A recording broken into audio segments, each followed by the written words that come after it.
School व्हॅनमध्ये एका ड्रायव्हरने मुलींना इनअप्रोप्रिएटली त्या ठिकाणी टच केलेला आहे, चुकीच्या ठिकाणी टच केलेला आहे।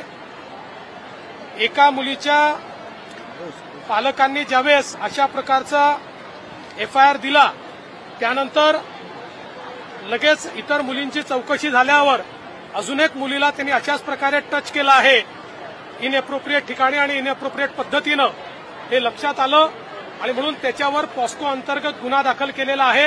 आणि आपल्याला माहिती आहे पॉस्को अंतर्गत अशा प्रकारचा जो ऑफेन्स असतो त्याला रेपच्या संज्ञेमध्ये त्या ठिकाणी पकडलं जातं आणि म्हणून तशा प्रकारचे ऑफेन्सेस हे त्याच्यावर लावलेले आहेत। कडक कारवाई करण्यात येते आहे। संस्था चालकांना देखील बोलवलेलं आहे, त्यांचा काही त्याच्यामध्ये दोष आहे का हे देखील तपासण्यात येईल आणि सगळ्या संस्थांना देखील हे सांगण्यात येत आहे की तुमच्या संस्थांचे जे काही त्या ठिकाणी ट्रान्सपोर्टेशनचे वेगवेगळे मोड्स आहेत त्याच्यामध्ये सेन्सिटायझेशन करणं आणि त्याचे ड्रायव्हर्स किंवा इतर कोणी त्याच्यामध्ये जो स्टाफ असेल तो योग्य आहे की नाही हा बघितला गेला पाहिजे।